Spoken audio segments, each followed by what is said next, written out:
Hello friends, मी अभिजित बुधवत आपलं परम education मध्ये स्वागत करतोय.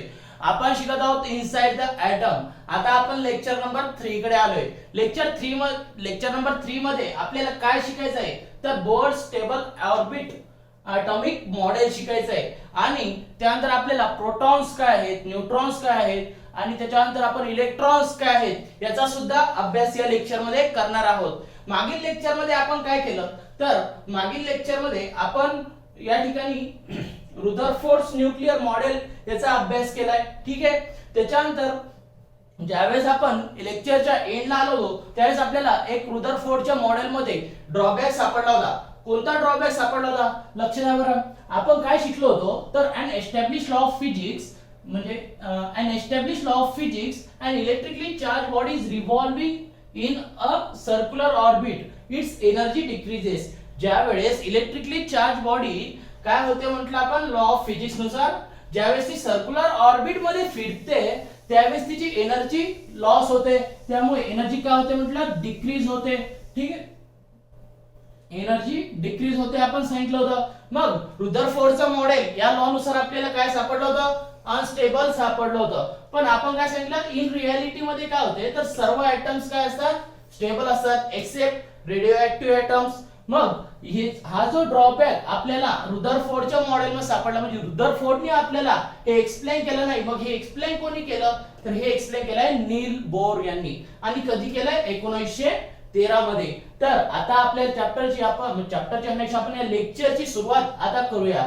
थर्ड लेक्चर मध्ये आपल्याला हेच मॉडेल म्हणजे जे बोरनी आपल्या समोर नील बोरनी मांडलेला आहे त्याचा अभ्यास आपल्याला करायचा आहे.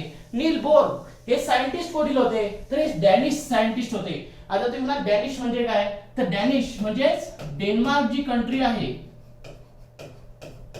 तेथील जे लोक आहेत त्यांनाच डॅनिश असं म्हणतात. तर हा डेन्मार्कचा सायंटिस्ट होता कोण नील बोर. या ठिकाणी तुम्ही पिक्चर मध्ये बघू शकता नील बोर यांना. तर यांनी ही जी थिअरी मांडलेली आहे हे जे मॉडेल मांडलेलं आहे याचं म्हणजे कोणत्या वर्षी मांडलेलं आहे तर 1913 मध्ये. 1913 मध्ये नील बोरने आपल्या समोर स्टेबल ऑर्बिट ॲटॉमिक मॉडेल मांडलेलं आहे.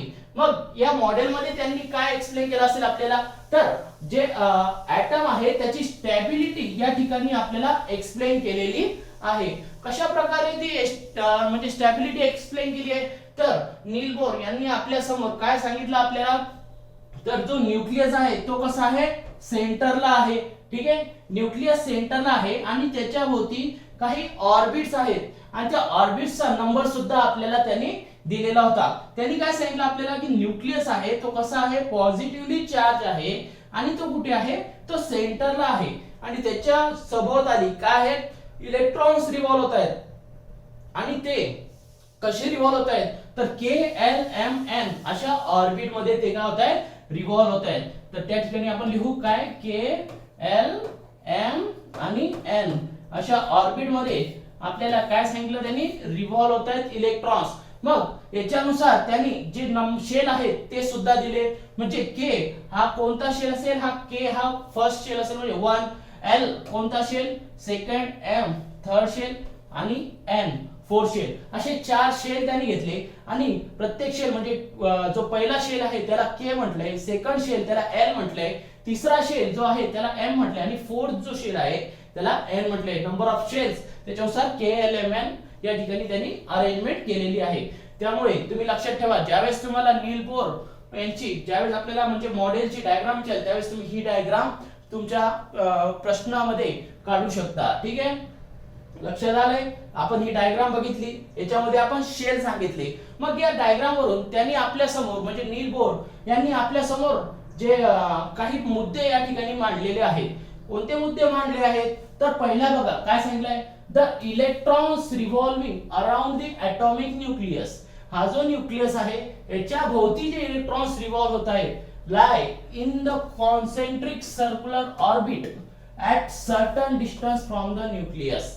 म्हणजेच या ठिकाणी हे इलेक्ट्रॉन्स काय होतात हे रिव्हॉल्व होत आहेत कशाच्या भोवती न्यूक्लियसच्या भोवती आणि ते कसे आहेत एका सर्टन डिस्टन्स वरती ते आहेत असं आपल्याला कोणी सांगितले नील बोर यांनी. सेकंड स्टेटमेंट बघा काय सांगितलं तर energy of an electron is constant while it is a particular orbit. त्यांनी आपल्याला जे सेकंड स्टेटमेंट सांगितलंय त्याच्यामध्ये त्यांनी एनर्जीचा उल्लेख केलेला आहे. तर त्यांनी काय सांगितलेलं आपल्याला की जे प्रत्येक ऑर्बिट मध्ये म्हणजे जे फर्स्ट शेल आहे किंवा फर्स्ट ऑर्बिट आहे या ठिकाणी जे इलेक्ट्रॉन्स असतील त्यांची काय म्हणते त्यांची जी एनर्जी आहे ती कशी राहील, कॉन्स्टंट राहील. सेकंड शेल मधील जे इलेक्ट्रॉन्स असतील त्यांची एनर्जी कशी राहील, कॉन्स्टंट राहील. म्हणजे सेकंड शेल मधील जेवढे इलेक्ट्रॉन्स असतील त्यांची कशी राहील एनर्जी, कॉन्स्टंट राहील. थर्ड शेल मध्ये सुद्धा जे इलेक्ट्रॉन्स असतील त्यांची कशी राहील, काय म्हणतो आपण त्याला, एनर्जी, ती सुद्धा कॉन्स्टंट राहील. ठीक आहे, एवढं तुम्हाला लक्षात आलं असेल. एक मिनिट तुम्ही हे वाचून घ्या, मी 2 मिनिटात आलोय.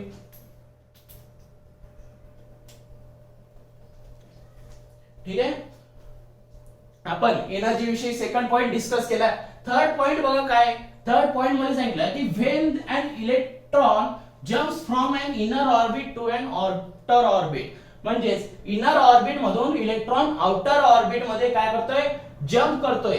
ज्यावेळेस इलेक्ट्रॉन इनर ऑर्बिट मधून आउटर ऑर्बिट मध्ये जंप करतो त्यावेळेस तो काय करतो, एनर्जी गेन करतो, ऍब्सॉर्ब करतो. ज्यावेळेस इलेक्ट्रॉन म्हणजे एखादा इलेक्ट्रॉन थर्ड शेल मध्ये आहे तो काय करेल, एक्स्ट्राची एनर्जी त्या ठिकाणी ऍब्सॉर्ब करेल. आणि आपल्याला काय माहिती आहे की प्रत्येक म्हणजे जसं न्यूक्लियस पासून आपण दूर दूर जाऊ तशी जी इलेक्ट्रॉन्सची एनर्जी आहे ती कशी होत जाते, ती वाढत जाते. ठीक आहे, म्हणजे फर्स्ट जे शेल आहे त्याच्यामध्ये जी एनर्जी आहे ती सेकंड शेल पेक्षा कमी आहे.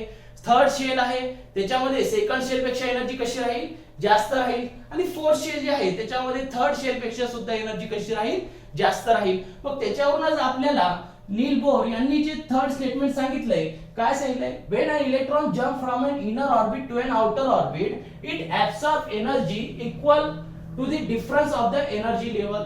मग ज्यावेळेस तो काय करेल, एनर्जी लेवलचा जेवढा डिफरन्स आहे तेवढी एनर्जी तो ऍब्सॉर्ब करेल आणि तो काय करेल, आउटर ऑर्बिट मध्ये तो जंप करेल. आणि ज्या प्रकारे तो काय करणार, एनर्जी ऍब्सॉर्ब केली म्हणून तो इनर ऑर्बिट मधून आउटर ऑर्बिट मध्ये काय करणार, जंप करणार. त्याच प्रकारे तो जर एनर्जी काय करेल, इमिट करेल किंवा इव्हॉल्व करेल म्हणजे बाहेर सोडेल, त्यावेळेस तो काय करेल, आउटर ऑर्बिट मधून तो इनर ऑर्बिट मध्ये शिफ्ट होईल. ठीक आहे, हे तुमच्या लक्षात आलंय का. काय करेल तो, एनर्जी काय सांगितलं आपण, प्रत्येक शेल मध्ये एनर्जी कशी राहते, कॉन्स्टंट राहते.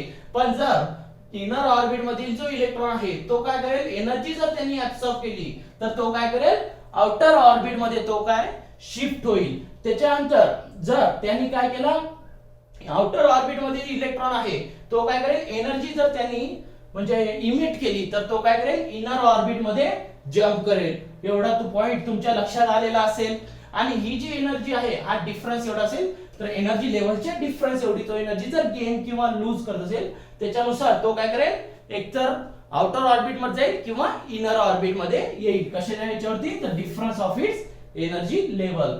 ठीक आहे, तिन्ही पॉस्ट्युलेट्स जे आहेत आपल्याला नील बोर यांनी सांगितले ते आपण अभ्यासलेत. आता पुढे जसं आपण गेलो त्याच याच्यावरती आपल्याला डू यू नो म्हणून एक टेबल चार्ट पुस्तकामध्ये दिलेला आहे.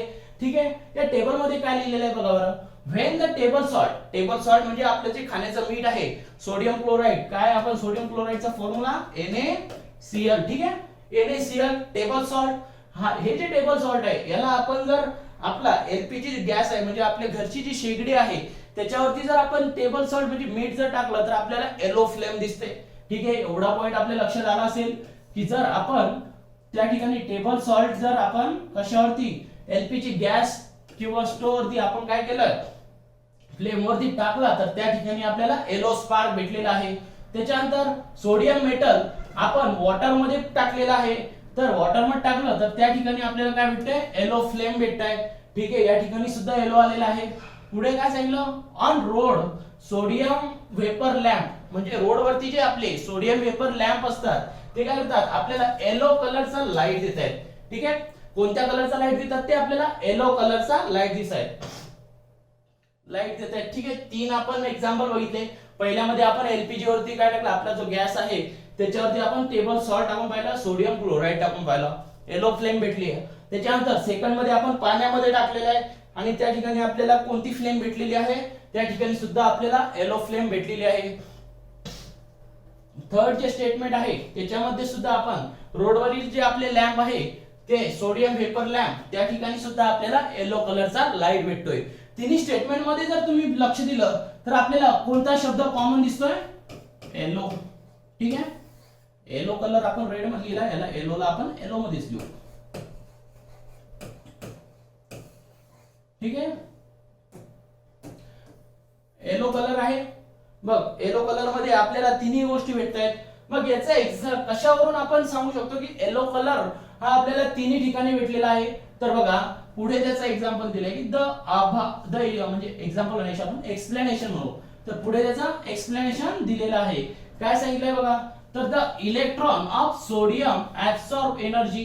जो सोडियमचा म्हणजे प्रत्येक ठिकाणी बघितलं आपण काय आहे? सोडियम आहे. मग जो सोडियम आहे तो काय करतोय?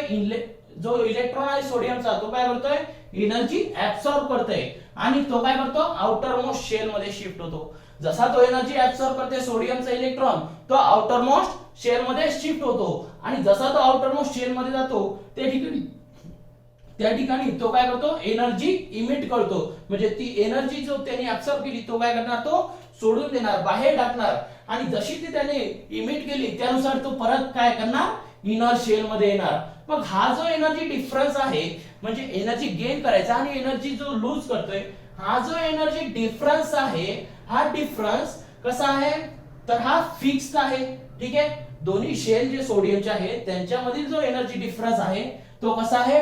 फिक्स आहे. आणि हा जो एनर्जी डिफरन्स, जो फिक्स एनर्जी डिफरन्स त्या ठिकाणी आपल्याला सोडियमच्या शेल मधील भेटलेला आहे तो कसा आहे? येलो जो लाईट आहे त्याच्या डिफरन्सशी म्हणजे त्याच्या एनर्जी डिफरन्सशी तो सिमिलर आहे. म्हणजे हा जो डिफरन्स आहे सोडियमच्या काय म्हणतो आपण इलेक्ट्रॉन मधील, तोच कसा आहे? येलो लाईटचा जो एनर्जी डिफरन्स आहे त्याच्या सारखा आहे. आणि त्यामुळेच आपल्याला कोणत्या कलरचा लाईट भेटलेला आहे? येलो कलरचा लाईट भेटलेला आहे. लक्षात आलं तुम्हाला? येलो कलर, तिन्ही ठिकाणी येलो कलर कशा प्रकारे भेटलेला आहे. पुढे आपण जर गेलो तर वेगवेगळ्या सायंटिस्टनी बोरच्या नंतर सुद्धा याचा अभ्यास केलेला आहे. ठीक आहे, ही गोष्ट आपल्याला माहिती आहे. आणि एक एक्स्ट्रा पॉइंट जर लक्षात ठेवायचा असेल तर लक्षात ठेवा, क्वांटम मेकॅनिक्स जर या ठिकाणी आपल्याला atomic structure was studied at a depth, म्हणजे ऍटॉमिक स्ट्रक्चरचा जर आपल्याला डेप्थ मध्ये अभ्यास करायचा असेल तर त्याकरता एक नवीन ब्रांच आहे, तिचं नाव आहे क्वांटम मेकॅनिक्स. क्वांटम मेकॅनिक्स मध्ये आपण ऍटॉमचा काय म्हणतो ऍटॉमिक स्ट्रक्चर त्या ठिकाणी आपण अभ्यासू शकतो. लक्षात आलंय तुमच्या? चला पुढे जाऊया. आता आपल्याला काय शिकायचंय? आता आपल्याला ऍटॉमिक स्ट्रक्चर म्हणजे काय याचा अभ्यास करायचा आहे. ऍटॉमिक स्ट्रक्चर, ऍटमचं स्ट्रक्चर कशा प्रकारचं आहे हे आपल्याला बघायचं आहे. तर an atom is formed from the nucleus and the extranuclear part. Atom मध्ये काय सांगितलं आपल्याला? ऍटम मध्ये दोन गोष्टी आहेत, एक आहे न्यूक्लियस आणि एक आहे एक्स्ट्रा न्यूक्लियर पार्ट. ठीक आहे, काय सांगितलं आपण? ऍटम आहे, ऍटम मध्ये आपल्याला काय सांगितलं? एक न्यूक्लियस आहे आणि एक एक्स्ट्रा न्यूक्लियर पार्ट आहे. ठीक आहे, हे तो पॉइंट लक्षात आला तुमचा. मग पुढे या ठिकाणी this contain 3 types of sub atomic particles. Sub atomic म्हणजे एक छोटे जे पार्टिकल्स आहेत ऍटम मधील त्यांना आपण सब ऍटॉमिक पार्टिकल्स म्हणू. तर 3 प्रकारचे आपल्याला सब ऍटॉमिक पार्टिकल्स माहिती आहेत. कोणकोणते माहिती आहे? एक प्रोटॉन, आपण अभ्यास म्हणजे ऐकलेला आहे प्रोटॉन्स, नंतर न्यूट्रॉन्स आहे आणि एक इलेक्ट्रॉन आहे. असे 3 जे आहेत हे काय आहेत? सब ऍटॉमिक पार्टिकल्स आहेत. आता या तिन्ही सब ऍटॉमिक पार्टिकल्सचा अभ्यास आपल्याला पुढे जाऊन करायचा आहे. तर एक गोष्ट तुम्ही लक्षात ठेवा की प्रोटॉन्स आणि न्यूट्रॉन्स या दोघांचा जो असतो, या दोघांचा मिळून या ठिकाणी काय बनलेला असतो? न्यूक्लियस असतो. ठीक आहे, म्हणजे न्यूक्लियस मध्ये आपल्याला काय सापडतात? प्रोटॉन्स आणि न्यूट्रॉन्स. तर इलेक्ट्रॉन्स काय असतात? तर एक्स्ट्रा न्यूक्लियर पार्ट मध्ये असतात. या ठिकाणी एक्स्ट्रा न्यूक्लियर पार्ट मध्ये एक अजून असते, ते असते एम्प्टी स्पेस. ते तुम्हाला मी पुढे गेल्यानंतर सांगेलच. ठीक आहे, तर लक्षात ठेवा फक्त की न्यूक्लियस मध्ये प्रोटॉन्स आणि न्यूट्रॉन्स आणि इलेक्ट्रॉन्स कसे? तर एक्स्ट्रा न्यूक्लियर पार्ट मध्ये असतात. म्हणजे इलेक्ट्रॉन्स काय होतात? न्यूक्लियसच्या भोवती रिव्हॉल्व होत आहेत. ही तुम्हाला लक्षात आलं असेल. आता आपल्याला काय शिकायचं आहे? तर आता आपण बघूया न्यूक्लियस. न्यूक्लियस मध्ये आपण सांगितलं काय आहेत? प्रोटॉन्स आणि न्यूट्रॉन्स. ठीक आहे, प्रोटॉन्स आणि न्यूट्रॉन्स आहेत आपण सांगितले. तर या ठिकाणी आपल्याला एक गोष्ट अजून माहिती आहे की प्रोटॉन्स या कसे असतात? म्हणजे आपण सांगितलं की न्यूक्लियस कसा असतो, पॉझिटिव्हली चार्ज असतो. आणि हा पॉझिटिव्हली चार्ज जो न्यूक्लियस असतो तो कशामुळे असतो, तर तो असतो प्रोटॉन्समुळे. कारण प्रोटॉन्स हे कसे असतात, हे पॉझिटिव्हली चार्ज असतात, तर न्यूट्रॉन्स हे कसे असतात, न्यूट्रल असतात. ठीक आहे. मग त्याच्यामुळे आपण न्यूट्रॉन्स काय सांगितलं, हा न्यूक्लियस हा काय सांगितलं आपण, पॉझिटिव्हली चार्ज आहे. न्यूक्लियस कसा आहे, पॉझिटिव्हली चार्ज आहे. त्याच्यानंतर हा पॉइंट सुद्धा आपण बघितलेला आहे. हा आपल्याला जो सेकंड पॉइंट आहे, almost entire mass of atom is concentrated in the nucleus.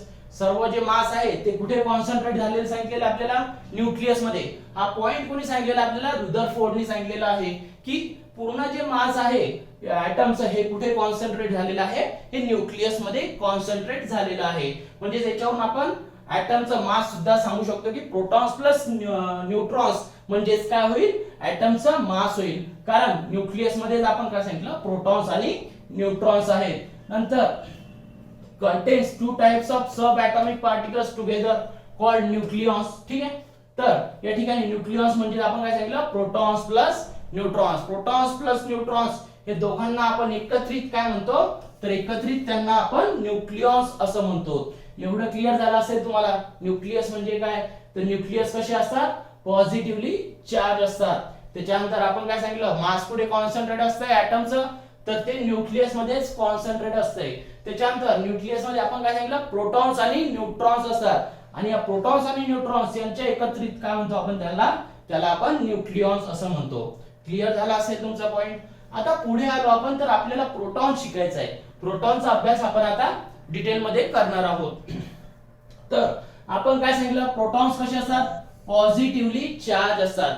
Positively sub atomic particle in the nucleus.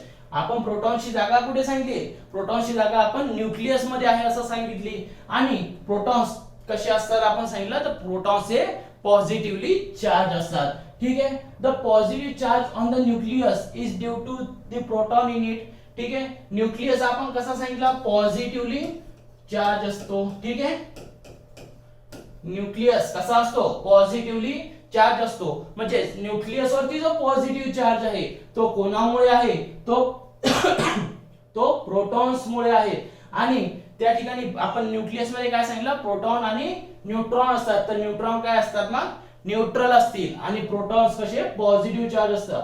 मग हा जो न्यूक्लियस वरती पॉझिटिव्ह चार्ज आलेला आहे तो कोणामुळे आलेला आहे, तर तो फक्त आणि फक्त प्रोटॉन्स मुळे आलेला आहे. हा पॉइंट सुद्धा तुमचा लक्षात आला असेल. ठीक आहे. पुढे काय सांगितलं आपण, सिम्बॉल सांगितलेला आहे. तर प्रोटॉनचा सिम्बॉल आपण काय सांगितलं, पी ने आपण डिनोट करतो प्रोटॉनला. त्याच्यानंतर या ठिकाणी सुद्धा बघा प्रोटॉन आपण कशाने दाखवलेला आहे, पी ने दाखवलेला आहे.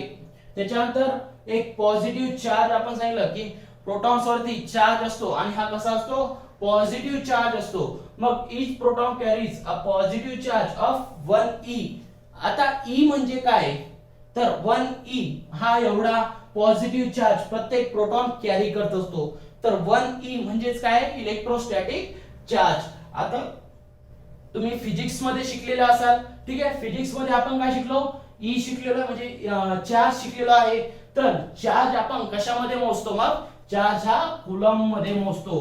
हे तुम्हाला कुठे शिकलेलो आपण, हे फिजिक्स मध्ये शिकलेलो आहे. ठीक आहे.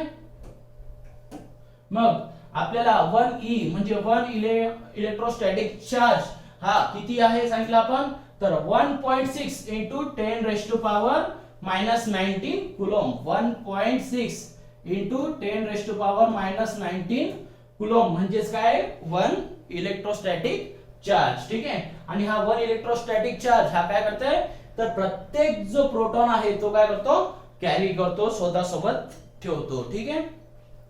लक्ष द्या अजून.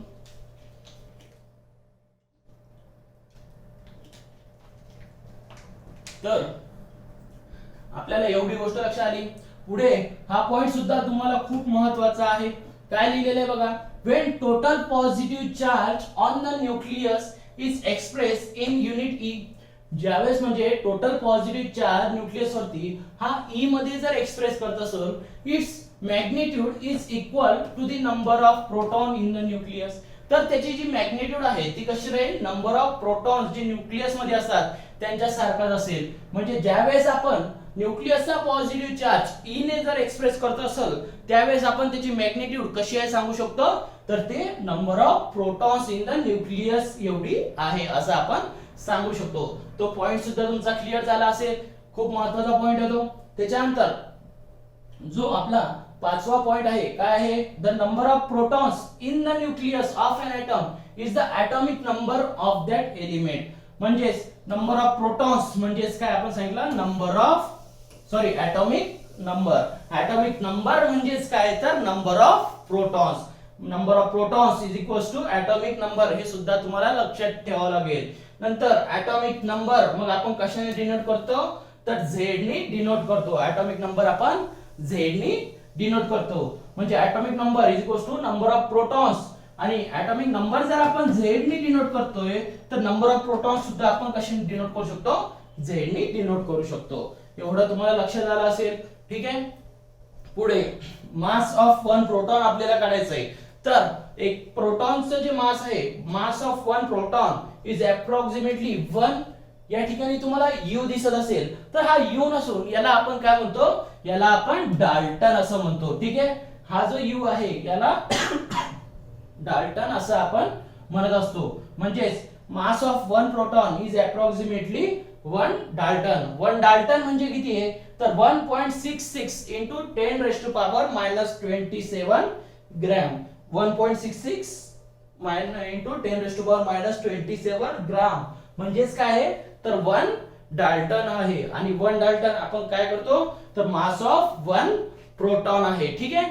एवढं तुम्हाला लक्षात आलं असेल. पुढे जाऊया. आपण प्रोटॉन शिकलो. त्याच्यानंतर आपल्याला न्यूट्रॉन शिकायचं आहे. आपण काय सांगितलं, न्यूक्लियस मध्ये काय असतंय, न्यूक्लियस मध्ये प्रोटॉन असतात आणि न्यूट्रॉन्स असतात.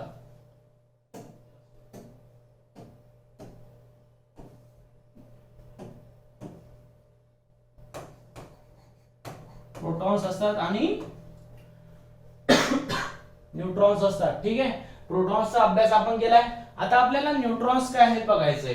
तर न्यूट्रॉन्स आपण काय सांगितलं, न्यूक्लियस कसा असतो, पॉझिटिव्हली चार्ज असतो. आणि न्यूक्लियसचा पॉझिटिव्ह चार्ज हा कशामुळे असतो, तर प्रोटॉन्स मुळे असतो. म्हणजे प्रोटॉन्स सुद्धा आपण काय सांगितलं आहे, पॉझिटिव्हली चार्ज आहेत. तर न्यूट्रॉन्स सुद्धा कुठे प्रेझेंट असतात, तर न्यूक्लियस मध्येच प्रेझेंट असतात. आणि या ठिकाणी मग न्यूट्रॉन्स वरती कोणता चार्ज असेल, तर न्यूट्रॉन्स वरती म्हणजे कोणता चार्ज नसतो. म्हणजे न्यूट्रॉन्स काय असतील, न्यूट्रल असतील. ठीक आहे. आणि ते न्यूट्रल आणि न्यूट्रॉन्स म्हणजे तुम्ही त्याचा संबंध सुद्धा लावू शकता. न्यूट्रॉन्स कसे असतात, न्यूट्रल असतात. आणि प्रोटॉन्स कसे असतात, पॉझिटिव्हली चार्ज असतात. बघा स्टेटमेंट मध्ये काय लिहिलेलं आहे, तर न्यूट्रॉन्स आर इलेक्ट्रिकली न्यूट्रल सब ॲटॉमिक पार्टिकल. ठीक आहे. न्यूट्रॉन्स कसे आहेत, इलेक्ट्रिकली न्यूट्रल सब ॲटॉमिक पार्टिकल आहे. त्याचा सिंबल काय आहे, तर सिंबल एन आहे. न्यूट्रॉन्स कशाने डिनोट करतो आपण, तर एन ने डिनोट करतोय. ठीक आहे. नंतर atomic nuclei of all element except hydrogen. Hydrogen सोडला तर बाकीचे जे सर्व एलिमेंट्स आहेत त्यांचे जे न्यूक्लियस आहे with atomic mass 1 Dalton contains neutrons. म्हणजे हायड्रोजन जर ॲटम सोडला आपण तर बाकी सर्वांमध्ये काय आहे, बाकी सर्वांमध्ये आपल्याला न्यूट्रॉन्स सापडतात. याचाच अर्थ काय आहे, तर आपल्याला हायड्रोजन मध्ये न्यूट्रॉन्स सापडत नाही. म्हणजे atomic nuclei of all the elements except hydrogen with atomic mass 1 dalton contain neutron. ठीक आहे. ज्याचा ॲटॉमिक मास किती, 1 डाल्टन एवढं पकडले आपण, त्याच्यामध्ये आपल्याला हायड्रोजन सोडला तर बाकी सर्वांमध्ये आपल्याला न्यूट्रॉन्स सापडतात. ठीक आहे. हा पॉइंट सुद्धा क्लिअर झाला असेल. नंतर the mass of a neutron is approximately 1 Dalton. Mass of म्हणजे न्यूट्रॉनचं मास सुद्धा किती आहे, 1 डाल्टन आहे. आणि 1 डाल्टन जे ॲटॉमिक मास सांगितलं आपण, हे कशाचं होतं अजून, तर प्रोटॉनचं सुद्धा आपल्याला किती ॲटॉमिक मास सापडलेलं होतं, तर 1 डाल्टन एवढं. ॲटॉमिक मास नाही, मास म्हणू आपण. ठीक आहे. ॲटॉमिक मास म्हटलं तर पूर्ण ॲटमचा मास होईल, त्यामुळे या ठिकाणी माझी चुकी झाली, ॲटॉमिक मास म्हणतोय मी. तर ॲटॉमिक मास नसून फक्त मास. ठीक आहे. मास ऑफ न्यूट्रॉन किती आहे, मग 1 डाल्टन आहे. ठीक आहे. आणि हे कशाच्या बरोबर आहे, प्रोटॉन्स एवढे, म्हणजे त्याच्यावरून आपण काय सांगू शकतो, mass of neutrons, mass of neutrons is equals to काय म्हणू शकतो आपण, मास ऑफ प्रोटॉन्स. ठीक आहे, म्हणजे प्रोटॉन्सचं जेवढं मास तेवढंच कशाचं मास, न्यूट्रॉन्सचं मास आहे. क्लिअर झालं तुम्हाला. ठीक आहे, पुढे आता आपण ऍटमचे दोन पार्ट सांगितले होते. काय सांगितलं होतं, एक न्यूक्लियस सांगितलं होतं, एक एक्स्ट्रा न्यूक्लियर सांगितलं होतं. न्यूक्लियस मध्ये आपण सांगितलं होतं की प्रोटॉन्स आणि न्यूट्रॉन्स असतात, आणि या ठिकाणी आता आपण एक्स्ट्रा न्यूक्लियर शिकतोय. तर एक्स्ट्रा न्यूक्लियर मध्ये आपण सांगितलं होतं इलेक्ट्रॉन्स असतात. आता इलेक्ट्रॉन्स फक्त इलेक्ट्रॉन्स असतात, तर त्याच्यामध्ये एक्स्ट्रा न्यूक्लियर पार्ट मध्ये अजून एम्प्टी स्पेस सुद्धा कन्सिडर केल्या जाते. आता ही जी एम्प्टी स्पेस आहे, ही एम्प्टी स्पेस कुठे येणार, तर ही जी एम्प्टी स्पेस आहे ही कशाच्या मदत आहे, न्यूक्लियस आणि इलेक्ट्रॉन. आता आपल्याला ऍटमचं स्ट्रक्चर माहितीये, काय स्ट्रक्चर आहे, या ठिकाणी न्यूक्लियस आहे ज्याच्यामध्ये प्रोटॉन्स आणि न्यूट्रॉन्स आहेत, आणि याच्यावरती आपण काय सॉरी, तर याच्यावरती आपण काय सांगितलंय, इलेक्ट्रॉन्स रिव्हॉल्व होतात. ठीक आहे, अशा प्रकारे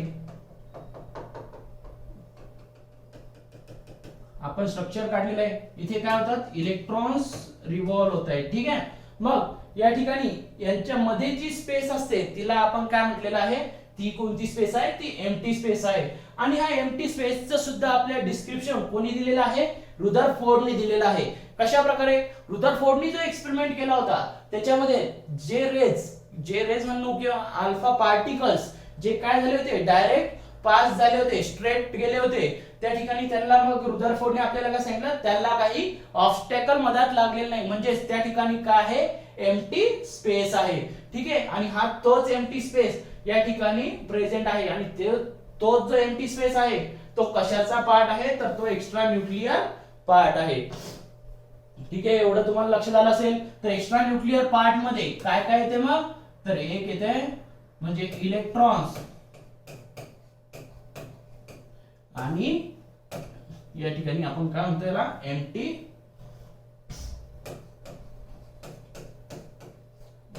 स्पेस in between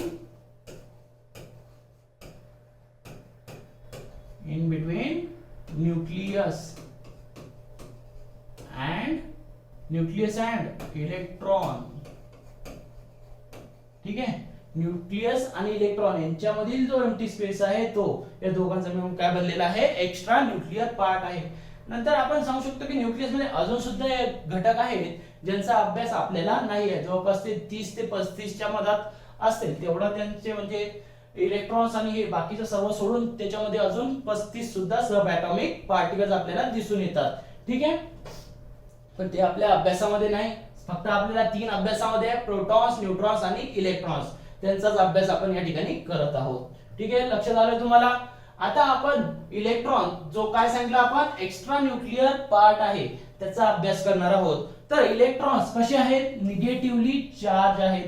इलेक्ट्रॉन्स कसे आहेत, निगेटिव्हली चार्ज आहेत. त्यांचा सिंबल काय आहे, ई मायनस. या ठिकाणी ई जो मायनस आहे हा म्हणजे चुकीचा लिहिला गेलेला आहे.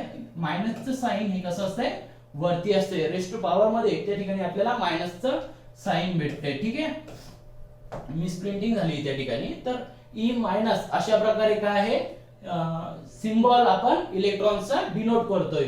ठीक आहे, त्याच्यानंतर आपण काय सांगितलं, निगेटिव्हली चार्ज आहे, म्हणून या ठिकाणी आपण जो वरती चार्ज कोणता दाखवलाय, निगेटिव्ह हा दाखवण्यात आलेला आहे.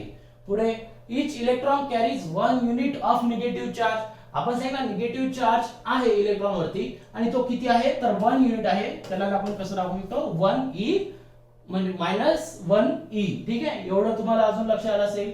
नंतर मास ऑफ इलेक्ट्रॉन, इलेक्ट्रॉनचं मास किती आहे बघा, तर हायड्रोजनचं जे हायड्रोजन ॲटमचं जे मास आहे त्याच्यापेक्षा 1800 टाइम्स काय आहे ते लहान आहे. म्हणजे 1800 पट हायड्रोजनच्या मास पेक्षा इलेक्ट्रॉनचं मास कसं आहे, कमी आहे.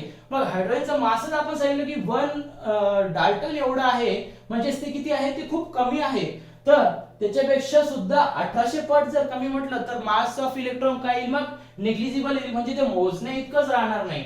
म्हणजे मास ऑफ इलेक्ट्रॉन आपण काय सांगितलंय, मास ऑफ इलेक्ट्रॉन कसं असते, निग्लिजिबल आहे. ठीक आहे. आणि हा एक पॉइंट तुम्ही लक्षात ठेवू शकता की हायड्रोजनचं मास हे मास ऑफ इलेक्ट्रॉन किती असते, हायड्रोजन ऍटमच्या मास पेक्षा 1800 टाइम्स लहान आहे. ठीक आहे. त्याच्यानंतर आपण जे इलेक्ट्रॉन्स आहेत ते काय सांगितलंय आपण, न्यूक्लियस भोवती ते काय होतात, रिव्हॉल्व होतात. आणि ते कसे रिव्हॉल्व होतात, तर वेगवेगळ्या ऑर्बिट मध्ये ते रिव्हॉल्व होत आहेत. म्हणजे first orbit, second orbit, third orbit, अशा प्रकारे ते रिव्हॉल्व होत आहेत. आणि एक गोष्ट लक्षात ठेवा अजून, की जो आपण ऑर्बिट म्हणतोय तर तो शब्द ऑर्बिट नसून त्याला अजून एक शब्द काय आहे, शेल हा शब्द वापरण्यात येतोय.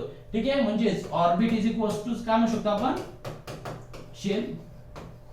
ऑर्बिटलाच आपण काय म्हणतो, शेल असं म्हणतो. ठीक आहे. नंतर या ठिकाणी आपण एनर्जी विषयी अगोदर बोललेलो आहे. The energy of an electron is determined by the shell in which it is present. आपण काय सांगितलेलं आहे, न्यूक्लियसच्या जवळ जी कोणती शेल असेल किंवा ऑर्बिट म्हणू त्याला, ऑर्बिटलाच काय म्हणतो आपण, शेल असं म्हणतो. तर न्यूक्लियसच्या जवळ जी कोणती शेल आहे तिचं आपण काय सांगितलंय, तर तिची एनर्जी ही कमी असेल तिच्यापेक्षा जो आउटर मोस्ट शेल आहे त्याच्यापेक्षा. मग आणि एक पॉइंट अजून काय सांगितलेलं आपण, की प्रत्येक शेल त्याची काय राहील, मग जी एनर्जी आहे ती कॉन्स्टंट राहील. मग energy of an electron is determined by the shell in which it is present. ज्या शेल मध्ये तो प्रेझेंट आहे त्याच्यानुसार त्याची आपण एनर्जी सुद्धा ठरवू शकतो. ठीक आहे. त्याच्यानंतर खालचा पॉइंट बघा काय सांगितलंय, the number of electron in the extra nuclear part is equal to the number of protons in the nucleus. आणि त्याच्या पुढे काय सांगितलं, therefore the electrical charge are balance and the atom is electrically neutral. आपल्याला हा point मिळते काय, item is electrically neutral. आणि आपण काय सांगितलं होतं, ॲटम इलेक्ट्रिकली न्यूट्रल आहे. का न्यूट्रल आहे, तर पॉझिटिव्हली म्हणजे जो निगेटिव्हली चार्ज इलेक्ट्रॉन आहे तो कसा, पॉझिटिव्हली चार्ज जो पार्ट आहे त्याने तो काय केलेला आहे, बॅलन्स आहे. आणि ते स्टेटमेंट या ठिकाणी आपल्याला दिलेलं आहे की नंबर ऑफ जे इलेक्ट्रॉन्स आहेत ते कसे असतात, नंबर ऑफ प्रोटॉन्स जे असतात त्यांच्या बरोबर असतात. म्हणजे जो पॉझिटिव्ह चार्ज आहे तो आणि जो निगेटिव्ह चार्ज आहे तो कसे असतात, एकमेकांसोबत सारखे असतात. आणि त्याच्यामध्ये काय करतात, एकमेकांना बॅलन्स करतात. आणि त्या ठिकाणी आपल्याला मग ॲटम कसा भेटतो, ॲटम हा आपल्याला इलेक्ट्रिकली न्यूट्रल भेटतो. ठीक आहे. लक्षात आलं तुम्हाला, एवढे पॉइंट तुमचे लक्षात आले असेल. आपण काय शिकलोय, प्रोटॉन्स, न्यूट्रॉन्स आणि इलेक्ट्रॉन शिकलो. त्याच्यानंतर आपण बोरचा ॲटॉमिक मॉडेल सुद्धा आपण शिकलेलो आहे. ठीक आहे. थँक्यू.